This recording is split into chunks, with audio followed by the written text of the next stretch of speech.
Dans cette vidéo, je suis en compagnie de Marie, ma très chère conjointe et notre petit-fils dans le ventre Qui participe aussi. qui participe activement. Et dans cette vidéo, Marie va me poser des questions dont je n'ai aucune idée de quelles sont ces dernières et ça va tourner autour de marketing, vente, développement d'activité pour coach, thérapeute, comme d'habitude, ce que tu as l'habitude de voir sur cette chaîne. Donc Marie, je te laisse démarrer et pose-moi les questions que tu m'as préparées et let's go. Et bien justement, le sujet, c'est le marketing. Ok. Et la première question, c'est de savoir quelles sont les erreurs les plus fréquentes que tu peux voir chez les entrepreneurs du bien-être en termes de marketing, justement. Ok, t'as 2 heures.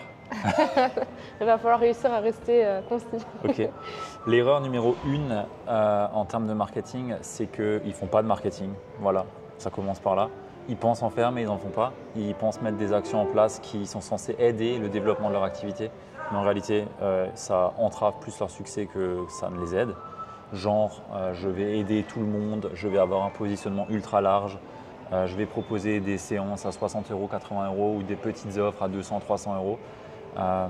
Donc en fait, toutes les erreurs que je vois, c'est généralement qu'ils ne réfléchissent pas en marketing, mais ils réfléchissent en qu'est-ce que je ne m'autorise pas entre guillemets faire et qu'est-ce que je semble bien pour mon client. En fait, c'est plutôt ça le point, c'est ils réfléchissent en qu'est-ce qui pour moi semble être bien pour mon client plutôt que de se poser vraiment la question de qu'est-ce qui est réellement bien pour mon client et qu'est-ce qu'il veut vraiment par rapport à ces problèmes-là.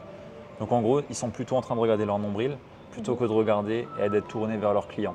Donc pour moi, c'est ça la plus grosse des erreurs marketing, c'est qu'ils n'en font pas et qu'ils ne s'intéressent pas sincèrement à leurs clients, même s'ils disent le faire, ils pensent dire le faire et ils pensent le faire, mais ils ne le font pas dans les faits, ce qui fait que ça ne marche pas et qu'ils taperont toujours à côté dans leur communication, dans leurs offres, dans leur positionnement, si tant est qu'il y en ait un, dans tout ce qu'ils font en fait. Ils vont tout le temps taper à côté parce qu'en fait, ils ne s'intéressent pas sincèrement à leurs clients et ils sont plus tournés vers leur peur et leur, entre guillemets, croyance que vraiment être là pour servir la personne qu'ils veulent servir. Et est-ce que tu penses que c'est pas lié au fait qu'ils aient un accès illimité sur Instagram à des vidéos, des conseils et des conseils en tout genre qui finalement leur ressemblent pas et qu'ils essayent d'appliquer au quotidien dans leur communication, mais qui finalement les fait plus tourner en rond ou perdre du temps? Ça oui, en tous les cas, les conseils gratuits, ils coûtent très cher. Surtout que le contexte dans lequel on prend les conseils n'est en général pas le même que le nôtre. Donc en fait, les conseils qu'on reçoit à droite et à gauche gratuitement, ils servent à rien parce qu'ils ne sont pas du tout spécifiques par rapport à là où on en est rendu et par rapport à notre prisme de perception aussi. Ce qui fait que l'information qu'on va avoir, elle va avoir un niveau de compréhension qui n'est pas forcément à celui que la personne qui fait la vidéo ou le conseil gratuit aimerait que ça soit réceptionné.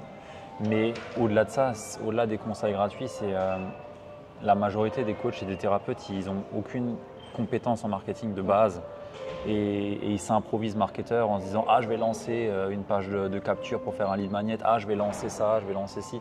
Et en fait, ils s'improvisent vraiment marketeurs alors qu'ils n'ont même pas les bases et les fondamentaux, à savoir un positionnement qui est clair, à qui est-ce que je m'adresse, quelle est l'offre que je propose, qu'est-ce qui est le parcours de transformation de mon client, quel est le mécanisme de transformation en lien avec ce parcours-là, comment est-ce que je peux faire pour rendre ça sexy pour que mes clients, entre guillemets, ou mes prospects qui soient en face de cette offre-là comprennent ce que je vais pouvoir leur apporter et qu'ils se disent il faut absolument que je travaille avec cette personne-là.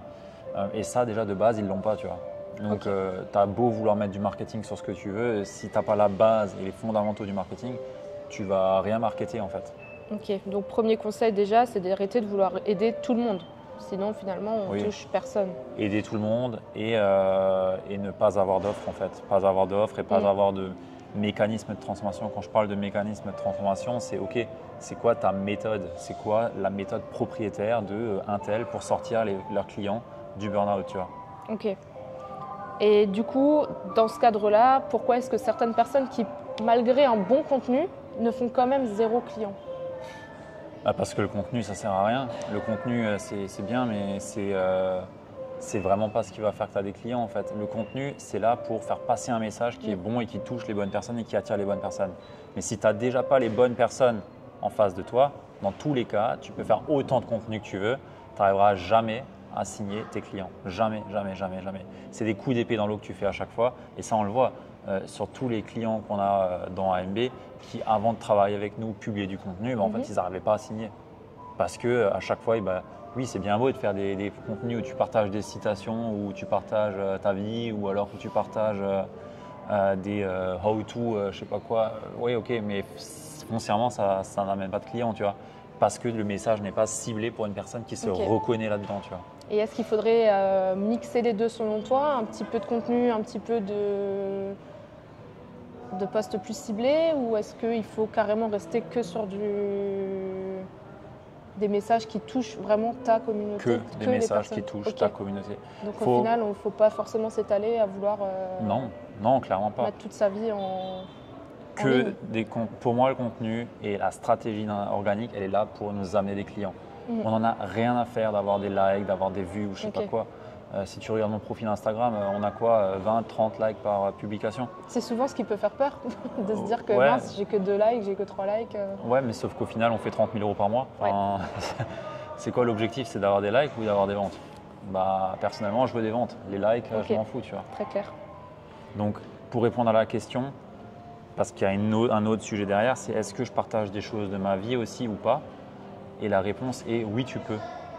Parce que je sais que c'est une question que beaucoup de personnes se posent, c'est ouais, mais je dois partager ma vie ou pas? Tu peux, tout comme tu peux ne pas la partager, en fait, on s'en fout. L'objectif, c'est de montrer à quel point est-ce que tu es pertinent et bon pour les personnes que tu veux accompagner. Et chaque post… Ça ne veut pas dire être influenceur, quoi. Ben non, les influenceurs, on est au bon endroit pour ça aujourd'hui. Ça ne vend pas, et ils vendent autre chose que ce que nous, on vend. C'est ça. Ils vendent de la visibilité, ils vendent de la place sur un média pour faire de la publicité d'autres services. Et nous, ce n'est pas notre cas. Nous, on utilise un média tel que Facebook, Instagram, LinkedIn, YouTube ou un podcast pour faire passer notre message, amener notre cible à se rapprocher de nous par rapport à son niveau de compréhension de ce qu'on fait, de ce qu'on peut apporter et de finalement quelle est la solution qui est la meilleure et la plus adaptée pour elle. Mais en aucun cas, on vend de la visibilité. Et à chaque fois qu'on peut aussi discuter avec des coachs ou des thérapeutes, ils me disent « ouais, je manque de visibilité ». Mais non, tu ne manques pas de visibilité. Si je te donne demain 10 000 € pour mettre 10 000 € de budget pub sur ton compte et que tu as 5 000 personnes qui viennent s'abonner chez toi, est-ce que tu auras plus de clients? La réponse, elle est que non, clairement pas. Parce que tu ne sais pas convertir ces personnes-là. C'est toute la différence entre être visible et être magnétique en fin de compte. C'était ma prochaine question. Ouais, ok, visible, magnétique. La différence en fin de compte qu'on peut en faire. La personne qui est visible, tu la vois et ça s'arrête. Et ça s'arrête là. Ça s'arrête là. La personne qui est magnétique, tu t'arrêtes parce que ça répond à quelque chose qui toi t'intrigue. Tu as touché des valeurs hautes de la personne en face de toi et ça l'intéresse. Donc typiquement, si demain tu veux cibler des personnes qui sont par exemple dans le burn-out ou dans le postpartum et tu veux les attirer et être magnétique par rapport à ces personnes-là pour voir si tu peux les aider ou pas, tu as plutôt intérêt à poster du contenu qui touche directement les problèmes de la personne, puisque les problèmes de la personne, s'ils sont suffisamment douloureux, urgents et reconnus, ils seront dans les valeurs hautes de cette personne-là. Ce qui veut dire que toute son énergie, toute son attention, toute son attention en fait, elle va être tournée vers la résolution de ce problème. Et donc toi, tu vas venir avec du contenu qui touche ce problème-là. Et donc naturellement, la personne va se dire « Ah, cette personne, elle me parle, c'est fait pour moi, ça m'intéresse et je vais vouloir en savoir plus. » Et là, tu es magnétique. C'est l'objectif. Là, tu es magnétique. Un autre point pour être magnétique, c'est tout simplement d'attirer les bonnes personnes, mais de repousser les mauvaises aussi. Quand on parle de magnétisme, on parle d'un aimant. Un aimant, il attire autant qu'il repousse. Et si tu n'es pas capable de repousser les mauvaises personnes, tu n'es pas capable d'attirer les bonnes non plus. Et ça veut dire déjà de base savoir qui sont les bonnes personnes. Donc on revient au sujet premier qui est le positionnement. Et ça, tant que vous n'avez pas de positionnement, vous n'avez pas de business, vraiment. Et ça, il faut vraiment le comprendre. Quand on parle de marketing… On a tendance à s'y perdre sur Instagram, sur tous ces réseaux où on voit les gens qui étalent leur vie. On a tendance à se dire que justement, c'est ça ce qu'on veut, c'est être vu, c'est avoir du monde qui vient chez nous. On se dit, ah là c'est bien, j'attire du monde, mais en fin de compte, attirer du monde, c'est attirer personne. Et donc là, on est bien sûr un positionnement qui nous aide après à toucher les bonnes personnes et être aligné. Exactement, exactement. On avait une cliente… 30 000 followers, un truc comme ça, elle faisait 0 vente. Bah ouais, en fait, mais elle est influenceuse, oui, ok. Si tu Le vends but, de c'est de pas l'influence, tomber là-dedans. non, si tu vends de l'influence, ça n'a rien à voir avec vendre de l'accompagnement. C'est pas les mêmes codes, c'est pas la même façon de créer du contenu, c'est pas les mêmes personnes que tu attires. Il faut un process pour convertir les personnes. Enfin, ça n'a rien à voir. Et nous, on vend entre guillemets de l'accompagnement pour des coachs et des thérapeutes. Donc, on accompagne des coachs et des thérapeutes à développer leur activité. Et par exemple, je vais te donner l'exemple de Magali où on a un super beau témoignage interview sur la chaîne qui, par exemple, elle avait, il me semble, 200, 250 followers. Ouais. Et elle signait 2 à 3 clients par mois sur une offre à 2000 balles.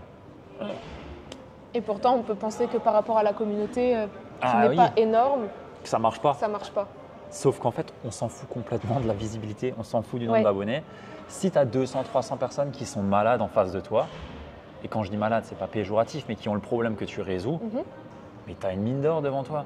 Enfin, c'est des gens qui sont prêts à te payer très cher pour résoudre leurs problèmes parce que tu as la solution pour eux en fait. Ouais. Et ça, il faut vraiment le comprendre et ça s'applique à tous les domaines.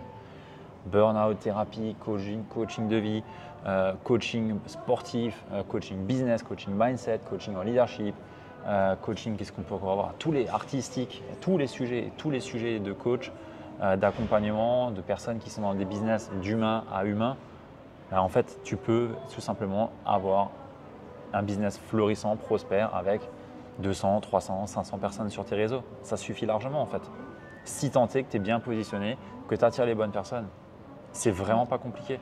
Et moi, ça me casse la tête de voir des gens qui te mettent des tunnels de vente, qui mettent des trucs dans tous les sens, alors qu'en vrai, tu prends juste un profil Facebook ou un profil Instagram ou un profil LinkedIn, tu te concentres que sur ça, tu bombardes sur ça, tu travailles ton positionnement, tu travailles vraiment une stratégie de com qui est alignée avec ce positionnement, avec ton mécanisme de transformation, et ça part en fait. Et tu fais des ventes. On a des clients en 2 semaines, on leur travaille juste leur positionnement, ils ont déjà un peu de visibilité.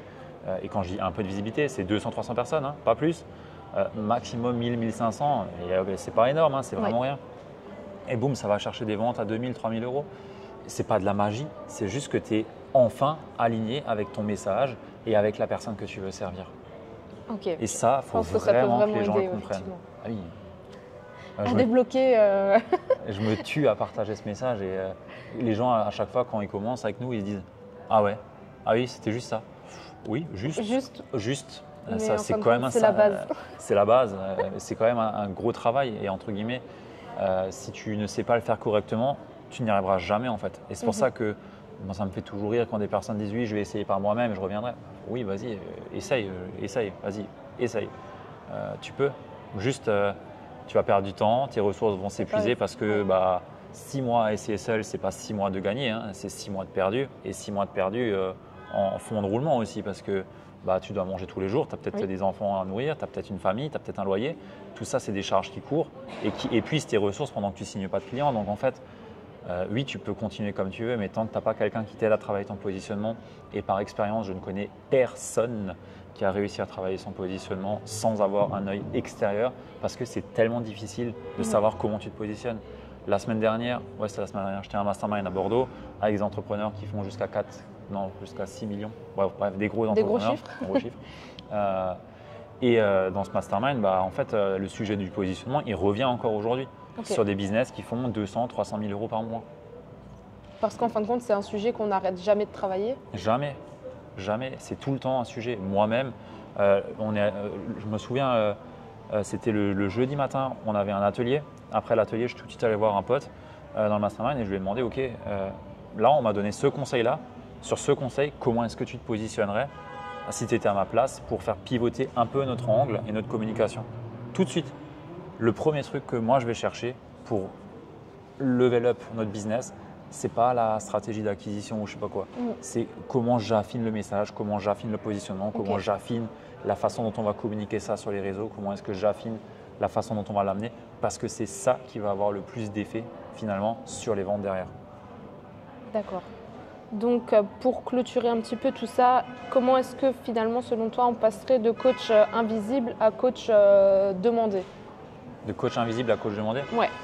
Commencer à enlever le masque, hein. Ça serait déjà pas mal, je pense. D'accord. Donc, c'est-à-dire lâcher toutes les parts de toi que tu refoules, que tu n'oses pas mettre en lumière, que tu peux juger aujourd'hui. Ça, c'est déjà un très, très, très, très gros sujet.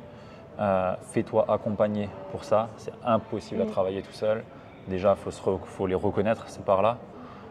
Donc déjà, premier point, lâcher le masque. C'est un vrai travail de fond là qu'on parle. Ah oui, c'est un travail identitaire. C'est un travail qu'on fait avec nos clients dans AMB.